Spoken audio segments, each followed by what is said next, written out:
el mensaje que el Señor Jesús envía a la iglesia que estaba en Esmirna. Y tal vez nos preguntemos, ¿y dónde está Esmirna? ¿Y qué es esa ciudad? Vamos a comenzar leyendo aquí este resumen que yo escribí para que tengamos una idea y después vamos a ver el mapa. Le voy a dar la oportunidad a Martín Villalobos que lea ese párrafo, por favor.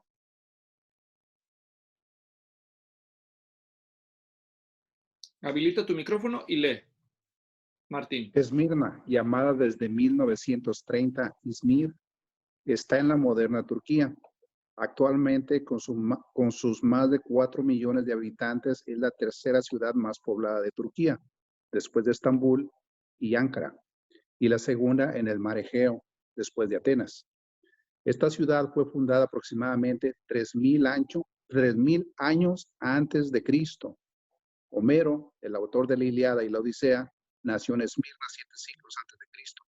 Según Tertuliano, la iglesia cristiana en Esmirna fue fundada por Policarpo, quien fue su primer obispo y mártir por el Evangelio. Gracias. La última parte se oyó muy bajito, así que la voy a repetir. Gracias, Martín. El famoso escritor Homero nació en esta ciudad y hasta le hicieron un templo, por lo que se sabe arqueológicamente hablando. El teólogo latino llamado Tertuliano, él menciona ya a Policarpo como el fundador de Esmirna, aunque lo más probable es que la iglesia en esa ciudad fue fundada desde los tiempos de Pablo, cuando él estuvo en la ciudad de Éfeso, que estaba a 40 kilómetros al sur de Esmirna, y desde allí Pablo estuvo cuando menos 2 años y se plantaron iglesias en varios lugares. Entonces, vamos a ver el mapa en relieve, una vez más, las notas, para ver más o menos una perspectiva más gráfica de este lugar. Vamos a ver. Si ustedes se fijan aquí, como se va a comenzar a ver ahorita, empezamos desde Éfeso, donde nos quedamos la última vez, nos levantamos en el mapa y vamos hacia el norte 40 kilómetros, 40 millas, mejor dicho, unos 60 kilómetros, y aquí vemos la actual ciudad de Izmir. Y todavía en el centro de la ciudad se pueden visitar las ruinas de la antigua Esmirna. Ahí justo en el centro de la ciudad, así se vería si nosotros hiciéramos un viaje turístico, algunas de las ruinas arqueológicas que todavía permanecen en esa ciudad de Izmir, donde antiguamente estuvo la ciudad de Esmirna. Ahora, si nosotros nos damos cuenta, todo se ve muy blanco, todo era mármol. Era una ciudad muy bonita, era la ciudad más bonita en aquellos tiempos de toda la provincia de Asia. Si nos levantamos desde arriba y nos movemos un poco hacia el noreste, vemos dónde estuvo la sinagoga de Esmirna, que todavía permanece hasta nuestros días allí. Y esta sinagoga va a ser mencionada en el pasaje que vamos a leer el día de hoy. Por eso la recalqué por medio de este mapa. Bueno, entonces, pongan el micrófono en silencio, por favor. Gracias. Ahora, volviendo aquí a nuestra pantalla, recordemos cuál es el esquema de los mensajes del Señor Jesucristo a las 7 iglesias. Cada uno de los mensajes, después de ser mencionada la iglesia en el pasaje que le corresponde, se introduce el mensaje con una descripción de Cristo como se hizo en el capítulo 1. Después el Señor menciona un elogio a la iglesia. Después se menciona un reproche, que en el caso de Esmirna no hay reproche. Después se menciona con base al reproche una solución. En este caso no sería una solución, simplemente es una exhortación. Exhortación. Después, si no se corrige aquello, vendría un reproche, y en este caso, como no hay reproche, no hay consecuencias, simplemente hay un recordatorio de las pruebas. En este caso es un recordatorio y una anticipación de lo que viene, y finalmente una promesa. Una promesa. Entonces, esa es la descripción general de todos los mensajes y cómo aplica este desarrollo a la iglesia que estaba en Esmirna. Muy bien, entonces, habiendo dicho eso, vamos a comenzar con la primera de las casillas que tenemos aquí, que es la descripción. Vamos a pedirle a Erika que ponga su micrófono y lea la parte esta del versículo. Vamos a comenzar leyendo el versículo 8. Por favor, adelante. No está Erika aquí, pero puedo leer. Ah, sí, tú, Juan, está bien. Como que me pareció oír su voz, por eso dije, pero hazlo tú. Sí, está ocupado ahorita. Ok. Y escribe al ángel de la iglesia en Esmirna, el primero y el último, el que estuvo muerto y ha vuelto a la vida, dice esto. Ok, entonces ya leímos el texto. Ahora lee este párrafo amarillo, a ver si alcanzas a leer, porque la letra es un poco pequeña. Esmirna significa mirra, especie aromática que se usaba para perfumar y también para ungir cadáveres. Esta ciudad antigua era llamada la Corona de Asia y corresponde en la actualidad Izmir, en Turquía. Era la ciudad más bella en Asia Menor y conocido por su lealtad intensa a Roma y el culto al emperador como Dios. Muy bien, gracias. Entonces ya vimos una pequeña mención de cómo era la ciudad llamada en aquel tiempo Esmirna, y Esmirna significaba algo. ¿Qué significaba Esmirna? ¿Quién puso atención? Mirra. Mirra. ¿Y qué es la mirra? ¿Dónde se menciona la mirra en la Biblia? ¿Recuerda? En los reyes. Cuando le dieron a beber a Cristo. Ok, Cuando le dieron. entonces levanten la mano para poderles dar turnos y que puedan escucharse. Jesús, empiezas. Los sabios cuando vinieron a adorar a Jesús. Cuando el Señor Jesús era un niño, ¿se acuerdan? Vinieron los magos de Oriente y uno de ellos, bueno, no dice uno, pero le presentaron entre uno de los regalos mirra. Y Francisco, tú dijiste otra cosa muy importante. Sí, cuando le dieron los soldados romanos a beber a Cristo cuando estaba crucificado en la cruz. Muy bien. Le dieron también algo como mirra. Quiere decir que la mirra tenía ciertas propiedades sedantes. ¿Qué significa eso, Carlos? Sedante es que lo pone al cuerpo a dormir, Bueno, sedante es eso que adormece, ¿verdad? adormece el cuerpo. Mitiga un poco el dolor. Obviamente no fue mucho lo que le dieron al Señor, ¿correcto? Pero eso nos habla un poco de las propiedades de la mirra. La mirra es una resina que se extraía de un arbusto espinoso. ¿Me doy a entender? Y se usaba con varios propósitos. Con propósitos aromáticos, pero también con propósitos preservadores. Este era uno de los ungüentos. La resina de la mirra se usaba también para embalsamar cuerpos. Cuando el Señor Jesús fue puesto en el sepulcro, esa fue una de las especias que se usaron. ¿Aquí está claro? Muy bien. Ok. Entonces, ese es el nombre Esmirna. Vamos a seguir leyendo nuestros apuntes. Entonces, vamos a continuar. Ahora sí, vamos a ver. Seguimos entonces. Ahora vamos a ver, después de que vimos el nombre Esmirna, ahora vamos a ver la descripción que el Señor Jesucristo hace de sí mismo. Él dice dos cosas. Se describe como el primero y el último, y luego como el que estuvo muerto y ha vuelto a la vida. Entonces, la primera y la segunda. Vamos a ver respecto a la primera que tenemos aquí en el párrafo, y acá abajo tenemos la segunda. Vamos a darle la oportunidad a Kimberly Lux que lea el párrafo amarillo, por favor. Jesucristo se identificó autoritariamente de dos maneras, como el primero y el último. Esta es una alusión del Antiguo Testamento a la deidad de Cristo a la luz de Isaías 44:6 y 48:12.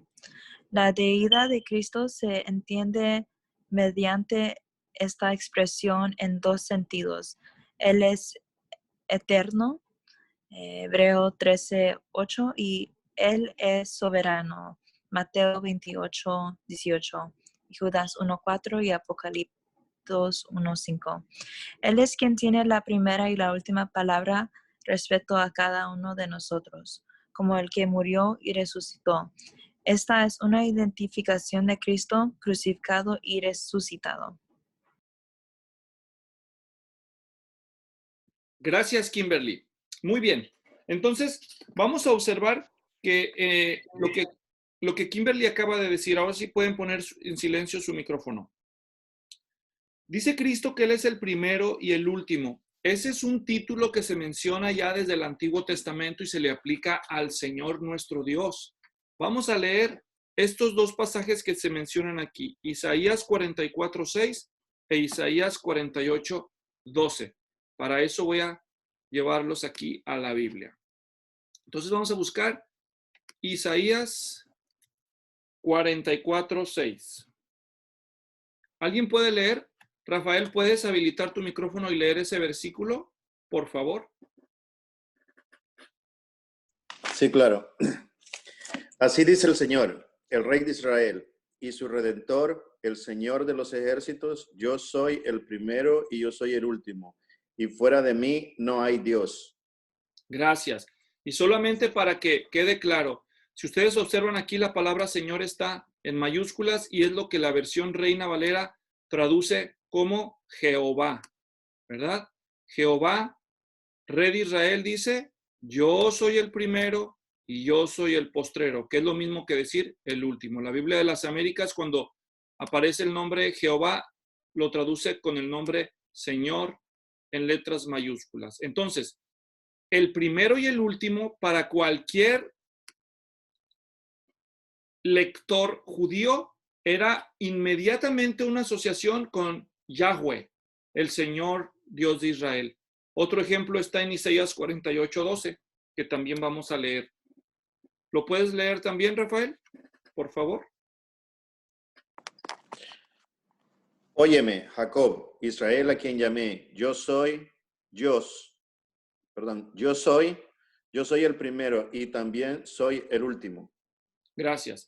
Y obviamente se refiere al mismo Señor, porque Él es el creador. Observen el versículo 13 del contexto. Ciertamente mi mano fundó la tierra y mi diestra extendió los cielos. Cuando los llamó, comparecen juntos. Es decir, está hablando de Yahweh, de Jehová.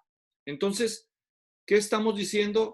Que el título, yo soy el primero y yo soy el último, es una alusión directa a la deidad de Cristo. Cristo está diciendo que Él es Dios a través de esa frase. ¿Está claro? Y esto debe quedar claro para nosotros porque hay personas que niegan la deidad de Jesucristo. ¿Me doy a entender? Entonces, Cristo está diciendo que Él es Dios con la terminología del Antiguo Testamento. ¿Está claro? Muy bien. Entonces, ahora, no solamente está diciendo en términos generales que Él es Dios, pero ¿a qué aspectos específicos de la divinidad hace alusión nuestro Señor Jesucristo al describirse como el primero y el último? ¿Qué piensan ustedes? ¿Qué atributos de Dios trae a la mente entonces esa frase? Su eternidad. Muy bien, primero y el último describe su eternidad, como también refiere el pasaje que les mencioné. Volvemos a la Biblia, comparto mi pantalla. ¿Recuerdan el pasaje de Hebreos 13, correcto? ¿Alguien se acuerda? ¿Qué dice? No, pues ¿cuál, pastor? Son muchos versículos. Ok, versículo 8, entonces. A ver, Jesús, lee. Jesucristo es el mismo ayer y hoy y por los siglos. Gracias. Esta es una manera muy gráfica del escritor de los Hebreos de describir la eternidad del Señor Jesucristo. Cristo no podría ser el mismo ayer, hoy y por los siglos si hubiera sido creado. ¿Me doy a entender? Por lo tanto, Él es eterno. Él es el primero y Él es el último. Entonces, la frase primero y el último describe la divinidad de Jesucristo en cuanto a su atributo de la eternidad, pero también eso es en cuanto al tiempo. En cuanto a la calidad de ser el primero y el último, describe la deidad de Cristo desde una perspectiva del atributo de su soberanía.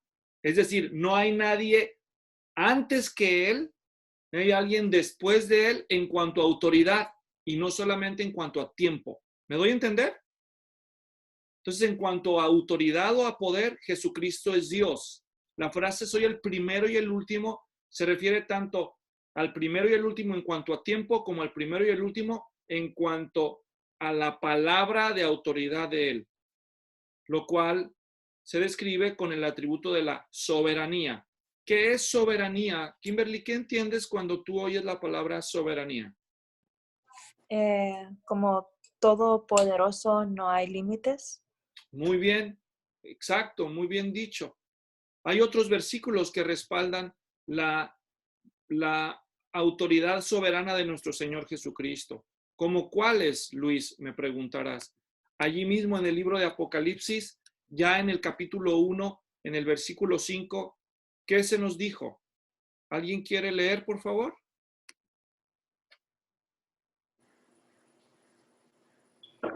Y de Jesucristo, el testigo fiel, el primogénito de los muertos y el soberano de los reyes de la tierra, al que nos ama y nos libertó de nuestros pecados con su sangre. Gracias. Como pueden ver, aquí están descritos las dos expresiones del capítulo 2, versículo 8. Él es el primogénito de los muertos, volviendo al capítulo 2, que ya leímos, aquí ustedes ven, que dice, el que estuvo muerto y ha vuelto a la vida, es lo mismo que la frase el primogénito de los muertos, es decir, eso alude a la resurrección de Cristo. ¿Está claro? Que es lo que se está recalcando, esto no es, recalcando aquí, que Él es el primogénito de los muertos y también el soberano de los reyes de la tierra. Entonces, no hay nada descabellado pensar que el primero y el último no solamente se refiere a la eternidad de Cristo, pero también a lo que acabamos de decir, a su soberanía. ¿Está claro, hermanos? Otro pasaje que nos recuerda la autoridad soberana de Cristo lo encontramos en Mateo, cuando el Señor había resucitado, en el capítulo 28, le dice a sus discípulos en el versículo 18 las siguientes palabras. ¿Puede leer alguien, por favor? Quien guste, tome la palabra. Y acercándose Jesús les habló diciendo, toda autoridad me ha sido dada en el cielo y en la tierra. Entonces, si quisiéramos englobar todo el universo, con esas dos frases lo metemos todo, en el cielo y en la tierra. Y si Cristo tiene toda la autoridad en el cielo y en la tierra, entonces, ¿qué es eso? Que Él es el soberano. ¿Está claro, hermanos? Entonces hay muchos pasajes en la Escritura que se nos muestra que Cristo es el soberano, el Dios soberano. Uno último que vamos a leer está en Judas capítulo, bueno, solo tiene un capítulo Judas, quiero decir en el versículo 4. Observemos este versículo, Judas. Versículo 4. Alguien que lea, por favor. Pues algunos hombres se han infiltrado encubiertamente, los cuales desde mucho antes estaban marcados para esta condenación. Impíos que convierten la gracia de nuestro Dios en libertinaje y niegan a nuestro único soberano y Señor Jesucristo. Gracias, Carlos. Una vez más vemos a Cristo presentado como nuestro único soberano. ¿Está claro, hermanos? Pero el Padre no es soberano, entonces ¿por qué Cristo es el único soberano? Porque se refiere a Él en su carácter divino. Sabemos que Dios es soberano, ¿correcto? Y en la persona de Cristo, Él, Señor Jesucristo, es soberano. ¿Hasta aquí estamos claros, hermanos? ¿Por qué Cristo tiene que recalcar a la iglesia de Esmirna que Él es el soberano eterno que resucitó de entre los muertos? Porque ya vamos a leer en unos momentos que la exhortación a la iglesia es a seguir siendo fieles. De todas las ciudades de Asia Menor, la ciudad más orgullosa por su lealtad a Roma era la ciudad de Esmirna. Hubo una competencia en los tiempos del Nuevo Testamento para descubrir cuál iba a ser la ciudad más leal al emperador de Roma. Y la que ganó esa competencia fue Esmirna. Esmirna fue la primera ciudad de Asia en adoptar la adoración a César, el emperador de Roma. Le construyeron un templo y construyeron incluso un templo a la misma ciudad de Roma a la que adoraban. O sea, ellos se desvivieron por mostrarle lealtad a Roma. Aunque no eran romanos de nacimiento, sino que eran griegos, ellos se enorgullecían de proclamar públicamente que César era Dios. Y aquí Cristo se presenta a la iglesia para decirle, yo soy el soberano, yo soy el primero y el último, no es el emperador. Y luego los va a llamar a ellos a ser fieles hasta la muerte.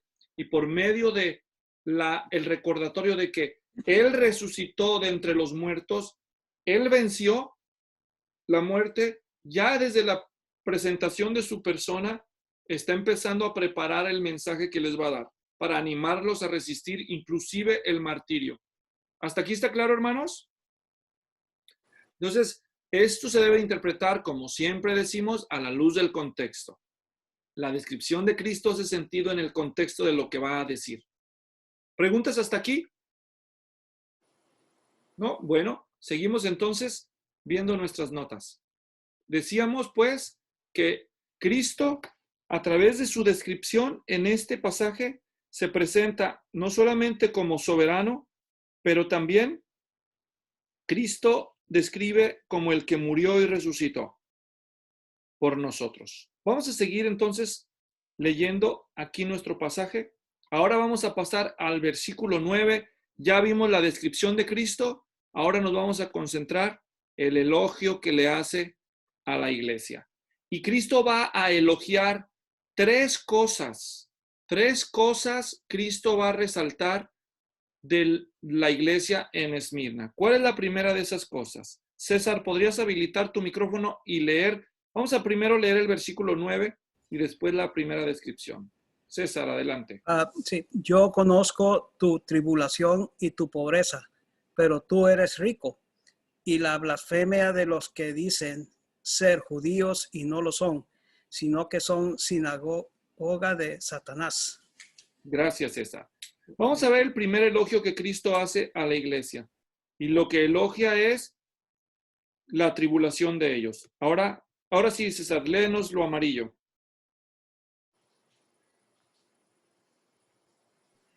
Lo elogia por haber sufrido tribulaciones, por ser cristiano.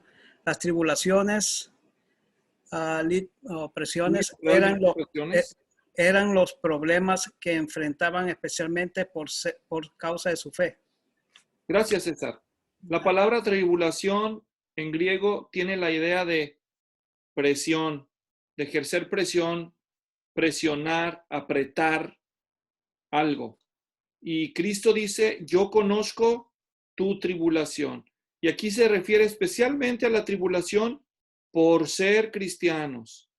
Los cristianos de Esmirna sufrían por su fe, por ser cristianos, no porque cosechaban las consecuencias de sus pecados. No era por pecados que ellos sufrían, era por cristianos, por los problemas que enfrentaban a causa de su fe.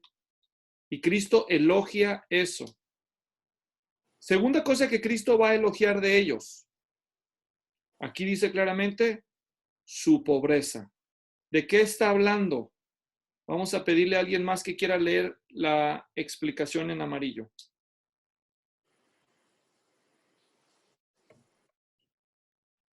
Lo elogia por haber sufrido pobreza extrema por ser cristiano, aunque para Cristo era rico. La palabra que usa para pobreza Bríncate esa.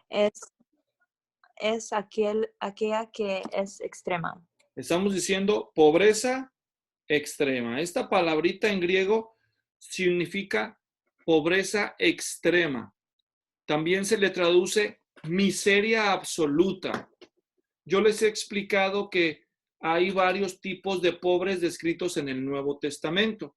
En el Nuevo Testamento, una de las personas más pobres que había eran los jornaleros. Diga jornaleros. Jornalero. ¿Qué es jornalero? A ver, ¿a qué suena jornalero? ¿Quién pide la palabra? Levante la mano. Juan. Un trabajador, ¿no? Muy bien. ¿Y por qué se le llamaba jornalero? ¿Alguien sabe o recuerda? Trabajaba en una jornada. Exactamente. Porque trabajaban la jornada de un día. Estas personas eran tan pobres que no se les podía posponer su salario hasta el fin de la semana. Se les tenía que pagar al fin del día. Cada día se les tenía que pagar. ¿Por qué? ¿Alguien recuerda o sabe? Que dependían de eso para comer. Exactamente. Porque si no se les pagaba al fin del día, al día siguiente, él y su familia no tenían nada que comer. Así de pobres eran, que no podían esperar hasta el viernes para que se les pagara. ¿Me doy a entender? Se les tenía que pagar diariamente. Jesús, ¿tienes una pregunta o comentario? Sí, es ahí donde Jesús cuenta, así que es una parábola donde dice que a una persona la agarra para que trabaje cierta hora del día y a la otra persona como ya cuando pasaron ciertas horas ya como a la mitad del día y al último les paga el mismo, les da el mismo pago. Y al pago se le llamaba jornal. Sí tienes razón. Precisamente por eso, porque era la jornada del día. ¿Me doy a entender? Bien. La palabra jornalero describía a un hombre pobre, pero que puede trabajar. ¿Me doy a entender? Bueno, había otra palabra para referirse a los pobres que ni siquiera pueden trabajar, que no tienen nada más que lo que traen puesto encima. Y esa palabra describe pobreza absoluta, o el término castellano es ser paupérrimo. No es una ofensa. Bueno, puede ser una ofensa si te lo dicen con mala intención, pero la palabra paupérrimo significa extrema pobreza. Y ese es el término que se usa aquí. Esta era una iglesia extremadamente pobre en términos materiales. ¿Hasta aquí me estoy dando a entender? Ahora, desde la perspectiva humana, esa iglesia era pobre, ¿sí o no? ¿Verdad? Desde la perspectiva espiritual, ¿cómo la describió Jesucristo nuestro Señor? ¿Observaron? Ricos. Ricos. Ricos. Ricos. Muy bien. Entonces, un rico espiritual puede ser pobre material. ¿Habían pensado en eso? Ahora, quiero que ustedes hagan un escaneo mental. No digan, prohibido contestar esta pregunta, pero sí la contestan en su mente. Haga un escaneo mental y piense en la iglesia a la que usted asiste, que es la nuestra, porque todos somos parte de la misma. Ok. Y quiero que piensen en la persona que usted cree que es la persona más materialmente pobre de nuestra iglesia. No diga quién, no va a hacer que se ofenda, ¿verdad? Entonces, piensen en una persona y dicen, oh, esa familia es pobre, sí, ellos son pobres. Fíjense cómo nosotros normalmente a veces asumimos una actitud de pobrecitos, son pobres, merecen ayuda. Pobres de nuestros hermanos. Hay que estar orando por nuestros hermanos porque son pobres. Hay que darles una ofrendita, son muy pobres. Y sí, tienen ustedes razón. Hay que ayudar a los hermanos que padecen necesidad. Eso es el mandato cristiano, ¿verdad? Nadie se ofende. Si necesita ayuda, pues no hay que ser orgullosos, hay que aceptarla. Pero hay una actitud natural por parte de las personas. Cuando conocemos a alguien pobre, lo sentimos en desventaja.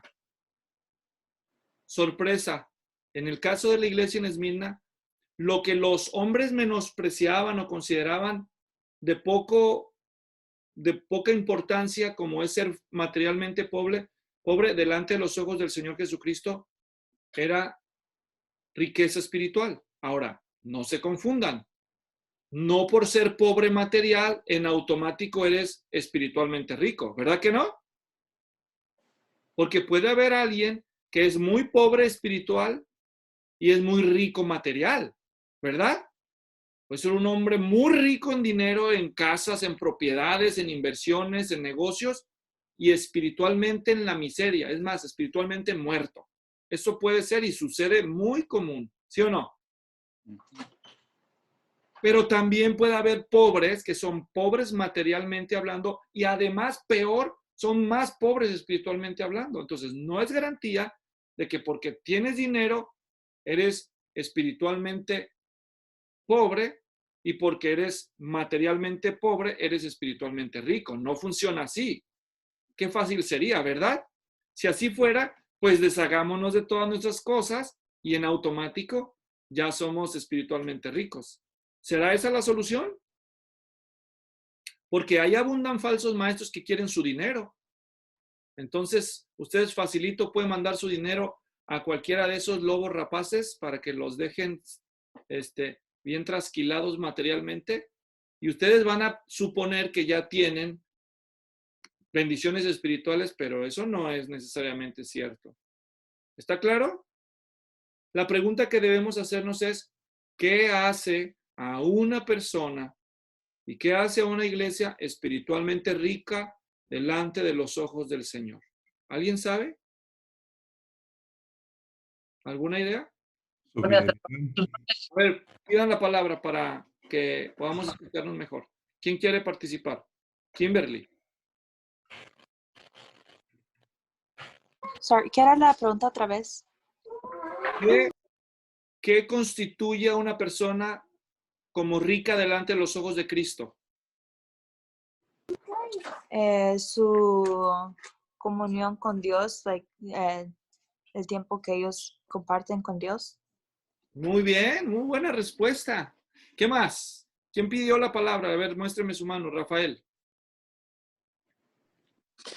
Bueno, tendría que ver esa riqueza espiritual y la pobreza material a causa de que dice un comentarista de que en ese tiempo, como menciona las tribulaciones, entonces y los creyentes eran atribulados, había muchas y les destruían sus viviendas y eso, y sabemos de que entre más santidad hay una iglesia, una congregación, más atacado, como en esos tiempos, entre una persona que es busca ser más santa, siempre, porque dice, pone en evidencia a los demás, porque está haciendo un ejemplo. Entonces, vienen los ataques. Entonces, sería por eso que ellos eran espiritualmente ricos, pero pobres financieramente. Ahora, a la pregunta que hacía eso, la riqueza espiritual, ¿tendría que ver con el amor que comparten entre la congregación?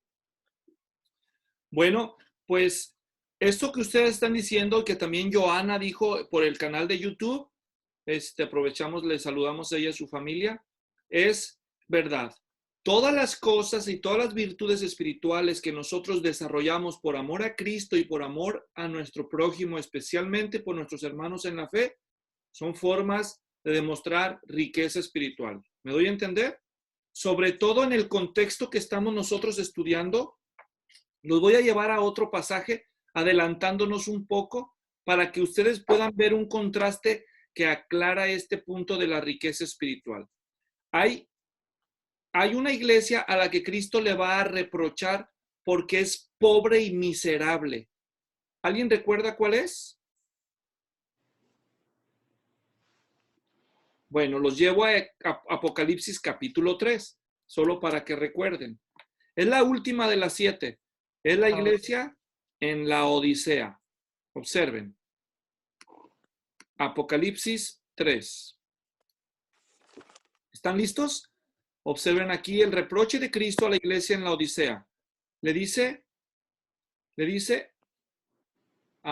porque dices, soy rico, me he enriquecido y de nada tengo necesidad, y no sabes que eres un miserable. Esta palabra miserable es la misma palabra que les dije hace rato, que significa miseria absoluta. Es esta palabra que está aquí, es tojos. Les enseño aquí para que puedan entender mejor. Dice, pobreza quizá despreciable, sin valor. Ese tipo de pobreza está hablando. Ellos creían que eran ricos, pero en realidad eran pordioseros. Rayaban en la mendicidad espiritual. ¿Qué es la mendicidad? No tener nada, estar completamente desposeído. Entonces, observen el contraste. Tenemos una iglesia que es materialmente pobre y espiritualmente rica. Y tenemos otra iglesia que es materialmente rica y orgullosa de su riqueza, pero que es espiritualmente miserable. Entonces, la solución que Cristo le da a la miserable iglesia de la Odisea nos da una pista a nosotros de qué es la pobreza espiritual y cómo se remedia. Entonces, a la iglesia, por eso les dije, adelantándonos un poco, a la iglesia, a la Odisea, el Señor Jesucristo le dice, te aconsejo que de mí compres. Ahora, ¿cómo le haces para comprar cuando eres un miserable y no tienes nada? Ellos creían que todo tenían porque eran ricos materialmente. Después vamos a explicar por qué, ya que lleguemos allá. Y Cristo les dice, ustedes no tienen nada, no saben nada. Eso les está diciendo. Son unos ignorantes espirituales, son unos miserables espirituales, me dan lástima. Imagínense qué tremendo reproche. Les dice, te aconsejo que de mí compres oro refinado por fuego para que te hagas rico. Ellos ya eran ricos, entonces no está hablando de riqueza material. ¿De qué riqueza está hablando? ¿Verdad? De riqueza espiritual. ¿Cómo van a comprar esa riqueza espiritual? Ustedes conocen el versículo. Cristo le dice, yo estoy a la puerta y llamo. Si alguno oye mi voz y abre la puerta, entraré con él, cenaré con él y él conmigo. ¿Qué está diciendo el Señor en ese versículo? Está diciendo, tener comunión conmigo, estar conmigo, invitarme a mí, sentarme en la mesa y convivir conmigo, eso es lo que puede suplir tu necesidad. ¿Saben cuál era el problema de la iglesia de la Odisea? Ellos decían, nosotros ya no necesitamos nada, ya tenemos todo, somos ricos. Y Cristo les dice, ustedes son unos ciegos, no pueden ver que necesitan todo. Traducido en palabras sencillas, la riqueza espiritual se consigue cuando reconozco que todo me falta. Aunque tenga riquezas materiales, reconozco que todo me falta y yo sé que hay uno solo que puede suplir mi necesidad. ¿Quién es Él? ¿Quién? Cristo. Cristo. Por lo tanto, en los términos más prácticos, ¿sabes cómo puedes medir tu nivel de riqueza espiritual? ¿Quieres saber cómo? Revisa tu vida de oración. Porque es en tu vida de oración donde tú tienes comunión con Cristo. He aquí estoy a la puerta y llamo. Si alguno oye mi voz y abre la puerta, entraré a él, cenaré con él y él conmigo. Es Cristo el único tesoro que puede suplir las necesidades verdaderas de nosotros. Y solamente estando con Él es que podemos suplir esas necesidades. Cuando nosotros no oramos, ¿qué estamos diciendo? No te necesito, soy rico, todo tengo. ¿Entienden, hermanos? Por eso, no, cuando yo puse a estudiar este pasaje, yo me vi confrontado, hermano. Este pasaje es para mí, no es para ustedes, es para mí. Mi Cristo me está llamando a examinar mi vida de oración y no solo mi vida de oración desde una actitud farisea. Bueno, ya oré, ya oré. Como cuando era católico, ya recé. Por un año, hermanos, por un año recé el rosario cada noche sin fallar. Porque mi bisabuelita me dijo que si rezaba el rosario cada noche iba a tener la vida eterna. Pues ahí me tienen rezando religiosamente cada noche el rosario. Claro, hubo noches, todavía lo recuerdo, que recé el rosario mientras veía El Chavo del Ocho. Pero lo recé, ¿no? O sea, no estamos hablando de ese tipo de oración. Estamos hablando de una auténtica comunión donde te sientas con Cristo, abres tu corazón y te desnudas y dices, mira qué miserable estoy, Jesús. Si tú no me alimentas, si tú no me sostienes, soy un ciego, pobre, desnudo. Yo te necesito. Tú puedes tener todo el dinero del mundo o no tener ni un penny y eso no mide tu riqueza espiritual, sino ¿Cuánto necesitas y disfrutas a Cristo? Bueno, esa es una gran exhortación para mi vida. Al que le quede el saco, que se la ponga. Yo me lo pongo. ¿Ok? Seguimos entonces. Volvemos entonces a ver las notas. Entonces, era un elogio para la iglesia de Esmirna no solo haber sufrido por Cristo, sino también, a pesar de su pobreza, su comunión que tenía con Cristo. Eran espiritualmente ricos. Y una tercera cosa que Cristo va a elogiar de ellos es su aguante en contra, a pesar de las infamias de las que fueron ellos objetos. ¿Cuáles infamias? Veamos el texto. Una vez más, dice, yo conozco tu, número 1, tribulación, número 2, tu pobreza, y número 3, la blasfemia de los que dicen ser judíos. Ahora, aquí la palabra blasfemia se tiene que entender con cuidado, porque nosotros sabemos que la palabra blasfemia normalmente se refiere al sentido de hablar mal contra Dios. Hablar contra Dios. Eso es, en términos generales, blasfemia. ¿Está claro? Pero ¿a qué se refiere aquí con blasfemia? Le vamos a dar la oportunidad a alguien que nos haga el favor de leer las notas amarillas. Lo elogia por haber sufrido infamia de parte de los judíos al servicio de Satanás. Aunque eran judíos de raza, para Dios no eran parte de su pueblo. Romanos 2:28, sino gente al servicio de Satanás. Ahora lee el versículo una vez más, si fueras tan amable, Carlos. Yo conozco tu tribulación y tu pobreza, pero tú eres rico, y la blasfemia de los que se dicen ser judíos y no lo son, sino que son sinagoga de Satanás.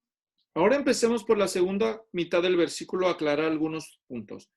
¿Quiénes son los judíos, Carlos? Los judíos eran los que habían nacido en Israel. Muy bien. Israelitas. Muy bien. ¿Y quiénes son esos para Dios? Su pueblo. Muy bien, ¿verdad? Su pueblo escogido. Ahora entonces, ¿los judíos son una secta o son un pueblo que tuvo la verdad? Es un pueblo, ¿no? Ellos son el pueblo que tuvo el mensaje del Señor, ¿correcto? Entonces, pero aquí tenemos unos judíos a los que Jesucristo nuestro Señor denuncia como sinagoga de Satanás. ¿Está claro? Ahora, aclaremos primero qué es una sinagoga para los que no saben. ¿Qué es una sinagoga, Carlos? ¿Qué recuerdas tú? El lugar donde los judíos, se reunían para estudiar la ley, la palabra de Dios. Muy bien, gracias, Carlos. Tienes razón. Recuerden ustedes que en el antiguo Israel, los judíos solamente tenían permitido ofrecer sacrificios en un solo lugar de todo el planeta Tierra. ¿Cuál era ese lugar? ¿Alguien sabe? ¿Usted recuerda, Celia? ¿Qué lugar era donde se les permitía a los judíos ofrecer sacrificios? ¿Tú, Rafael? ¿El tabernáculo? Al principio se le llamó tabernáculo cuando anduvieron peregrinando, porque el tabernáculo era portátil y después ya se construyó con material. Bueno, el templo entonces. El templo, ¿verdad? Pero tienes razón. Tanto el tabernáculo primero como después el templo, ya que el templo se construyó, el tabernáculo ya no se usó. Era el único lugar donde el Señor autorizó que se ofrecieran sacrificios de adoración y de expiación. Sí, fue la respuesta que le di a ella cuando usted hizo la pregunta, el templo judío donde ellos se reunían, pero ya cuando me fui más atrás. Está bien, ¿no? Es buena la respuesta. Gracias. Ahora bien, los judíos se reunían por todas partes del mundo para estudiar las escrituras en las sinagogas. En la sinagoga, sin la palabra sinagoga, viene de dos vocablos. Sin significa juntos y ago significa reunirse, reunirse juntos. Y la traducción literal de la palabra sinagoga es asamblea o congregación. ¿Me doy a entender? Entonces, todo buen judío, donde quiera que estuvieran 10 judíos varones adultos, ahí se podía organizar, inaugurar una sinagoga en cualquier lugar del mundo. Esdras fue el que inventó la idea de las sinagogas. ¿Está claro? En Esmirna había una sinagoga. ¿Se acuerdan cuando les enseñé el mapa? Que les dije, aquí está la sinagoga, véanla. ¿Se acuerdan de eso?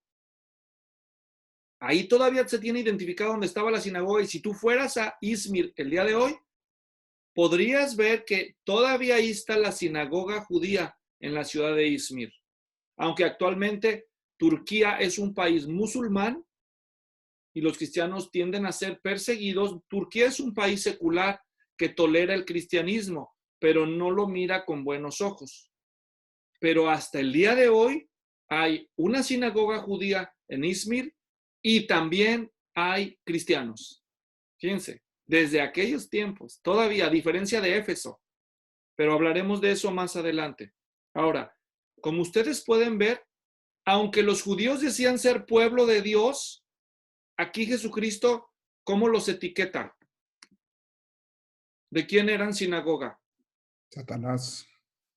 ¿Recuerdan otro pasaje de la Escritura donde Jesucristo reprocha a los judíos no ser hijos de Dios, sino del diablo? ¿En dónde fue eso? Mateo. Tibio.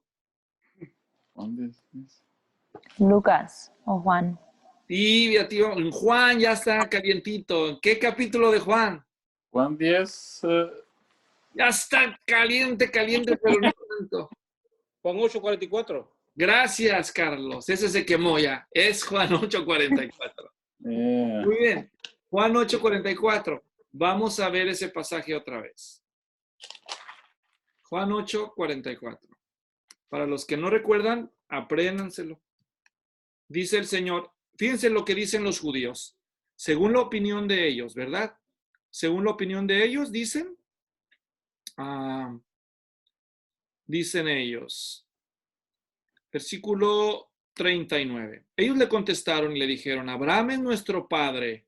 Jesús les dijo, si son hijos de Abraham, hagan las cosas de Abraham, pero ahora procuran matarme a mí que les he dicho la verdad que oí de Dios.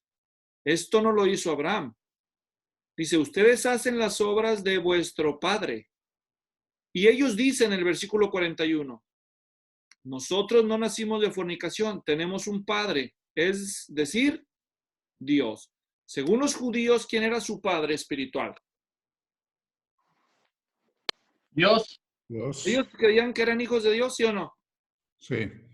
¿Cuántos de ustedes creían que eran hijos de Dios sin saber que eran hijos del diablo? ¿Fui el único que cometió ese error? Creo que todos. Nos sentimos, somos hijos de Dios ya. Pero Cristo aquí, por algo no querían al Señor Jesús, ¿verdad? Por algo no querían al Señor Jesús. Entonces, les dice que son hijos del diablo. Y José Álvarez también nos dijo por YouTube que era Juan 8:44. No sé si es José Luis Álvarez, nuestro hermano, o es otra persona, pero creo que va a ser él. Luis Álvarez se acordó de la cita. Ahora, volvemos entonces al pasaje de Apocalipsis, donde Cristo les dice, porque aunque ellos digan que son una sinagoga judía, es decir, una sinagoga de Dios, en realidad son una sinagoga ¿de qué? Ahora, ¿cómo se convierte una iglesia de Dios en una iglesia de Satanás? A ver, ¿cómo? ¿Qué hicieron ellos para hacer una sinagoga judía? Para que Cristo les diga sinagoga de Satanás. ¿Apostataron? ¿Ok? ¿Cuál fue el problema de los judíos? ¿Por qué Cristo les dijo hijos del diablo a los de Juan 8:44? ¿Por qué? Que hacían las obras del diablo, no del Padre. Los voy a llevar al pasaje para que no se... Querían justificarse por sus propios medios. En este contexto, la respuesta no es la correcta. Aquí está en el versículo 42. A ver, ¿quién lo lee en voz alta? No permanece en la verdad. Jesús le dijo, si Dios fuera vuestro Padre, me amaríais, porque yo salí de Dios y vine de Él, pues no he venido por mi propia iniciativa, sino que Él me envió. Entonces, ¿qué es lo que constituye una evidencia de que alguien es hijo de Dios? Amar a Jesús. Gracias, gracias. Ellos despreciaron a Jesús, lo querían matar.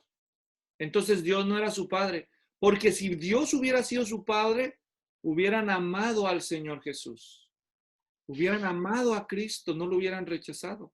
Entonces, ¿qué convirtió a una sinagoga de los judíos en sinagoga de Satanás? ¿Qué? El haber despreciado al Señor Jesús. Ahora, el problema que vemos aquí es que Cristo ya no está en el mundo. En el tiempo de la iglesia de Esmirna, cuando reciben este mensaje, Cristo ya ascendió al cielo hace décadas. ¿Cómo es que se ve en la práctica que ellos estaban sirviendo a los propósitos del diablo si Cristo ya no está? Rechazaban a los cristianos y hablaban mal de ellos. Exactamente. Se oponían al Evangelio. Exactamente. Entonces, aquí tú ya puedes ir dando una pista. ¿Cómo sabes tú que aunque tú creas que eres un hijo de Dios, un servidor de Dios, que estás en la religión verdadera, en realidad puedes estar sirviendo a los propósitos del enemigo? Es cuál es tu auténtica actitud, afecto hacia la persona de nuestro Señor Jesucristo y hacia el cuerpo de Cristo, que es donde Cristo habita ahora. ¿Sí o no? ¿Qué hacían? Solo basta leer el libro de los Hechos.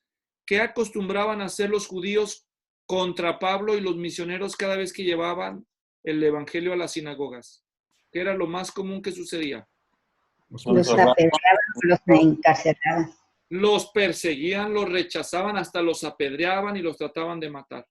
Los perseguían a las otras ciudades para que donde estaban ellos predicando, sembrar la duda en los nuevos oyentes. Solo lean Hechos 17 y van a ver un ejemplo de eso. ¿Está claro? Y cuando Jesús se le presentó al apóstol Pablo, cuando iba en camino a Damasco, él le dijo, ¿por qué me persigues? No dijo, ¿por qué persigues a mi iglesia? O ¿por qué me sigues? Sino dijo, ¿por qué me persigues? A mí, estaba diciendo a él. Muy bien, gracias. Tienen todos ustedes razón en eso. Entonces, ¿a dónde vamos con todo esto?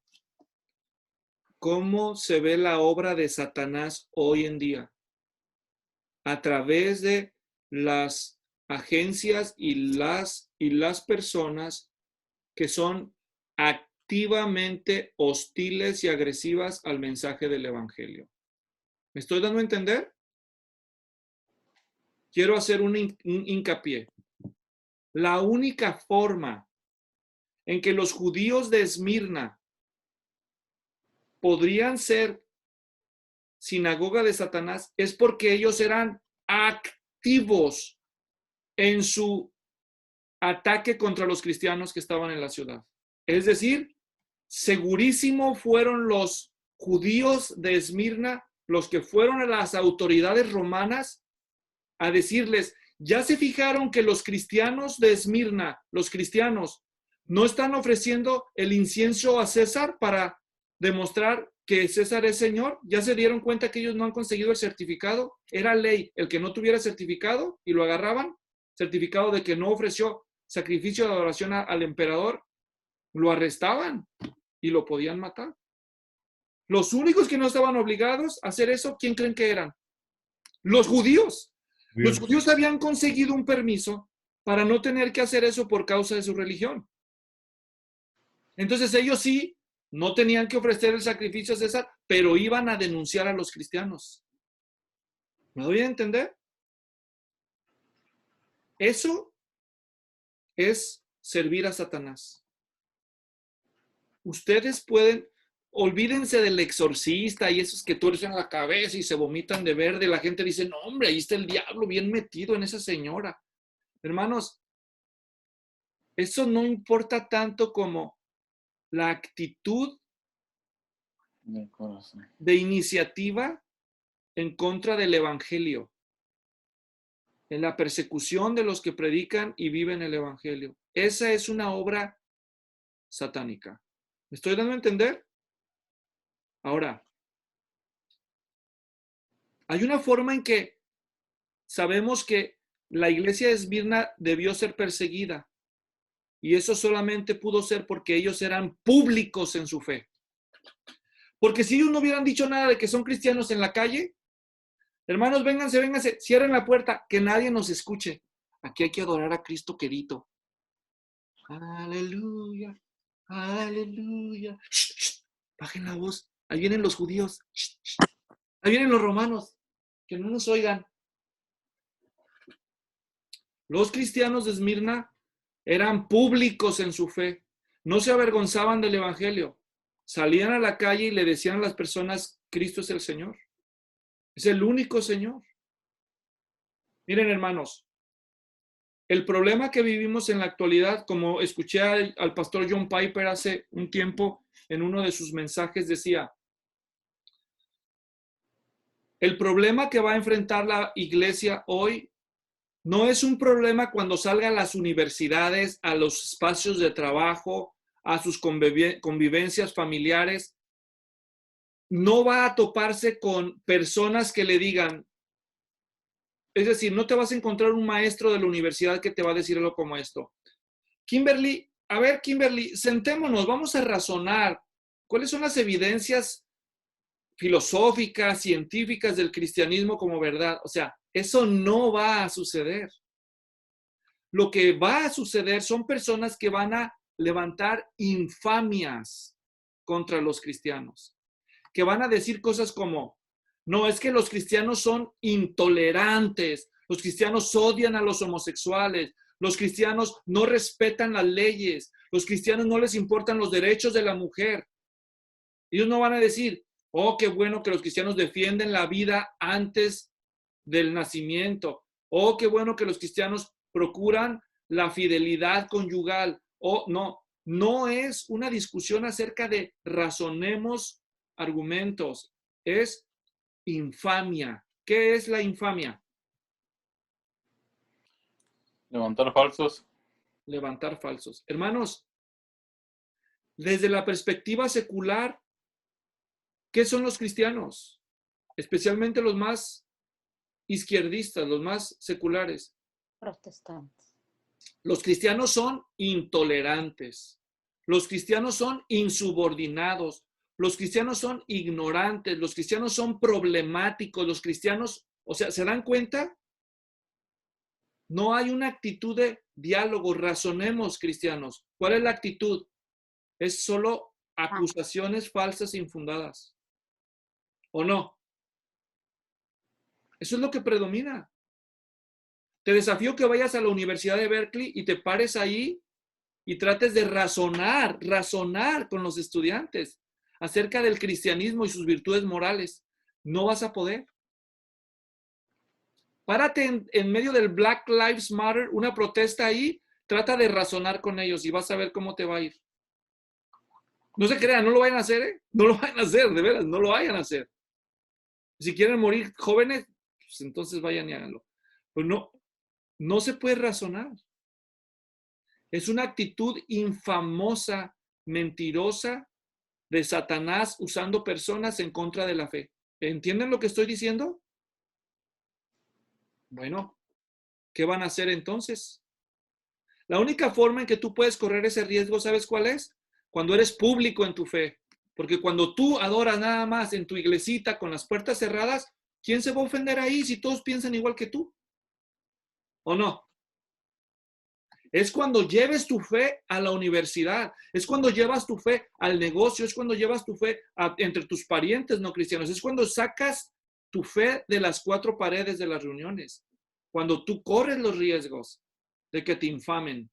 ¿Me estoy dando a entender, hermanos? Ese fue el supuesto error de esta iglesia. Pero ¿sabes qué es la sorpresa? Que la iglesia de Esmirna no tiene reproches. Solo 2 de las 7 iglesias no tienen reproches, puros elogios. Y Esmirna es la primera de las 2. La otra va a ser Filadelfia. Así que, ¿por qué no sufres tribulaciones, cristiano? ¿Por qué no sufres pobreza, cristiano? ¿Por qué no sufres infamias, cristiano? Puede ser porque no eres público en tus convicciones. ¿Me estoy dando a entender? No les estoy diciendo precipítense y sean imprudentes. Cristo mismo dijo, astutos como serpientes, mansos como palomas. Pero, ¿de qué manera puedes tú cumplir la gran comisión de llevar el evangelio si no quieres hablar? En nuestra iglesia solía haber una persona que decía, me dijo una vez, yo nunca hablo de Cristo, yo con mi puro testimonio, yo les testifico, con mi puro testimonio. Mala perspectiva. ¿Me doy a entender? Nadie puede encontrar salvación nomás viendo tu buena conducta. No, no pueden. También hay ateos que tienen buena conducta, ¿sabían eso? Qué buena gente es, van a decir solamente. ¿Sí? Entonces, nadie va a escuchar la grandeza y la gloria de nuestro Señor Jesucristo si no les decimos. Es cuando somos nosotros públicos, persistentes, persuasivos en nuestra fe, públicos, persistentes y persuasivos, convencidos en nuestra fe, públicos, persistentes y persuasivos en nuestra fe, donde va a incomodarse la gente. ¿O no? Claro que sí. Claro que sí. Sí, Rafael, ¿tienes alguna pregunta o comentario? Un comentario.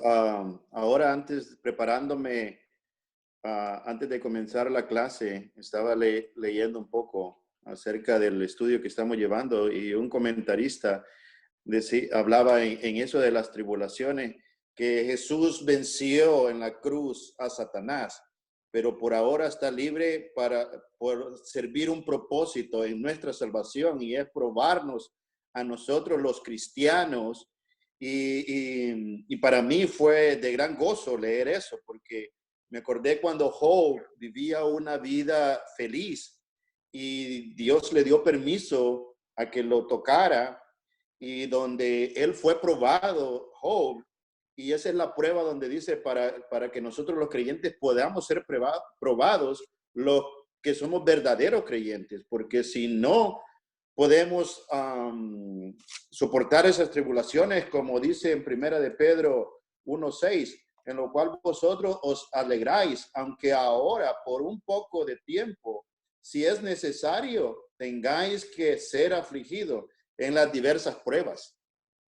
Es cierto. Entonces, debemos de gozarnos. Yo a veces he experimentado eso como ataques, y yo no siento como enojo y eso, sino siento gozo, especialmente cuando es por presentar la palabra o por el evangelio, y eso, que testificarle a alguien.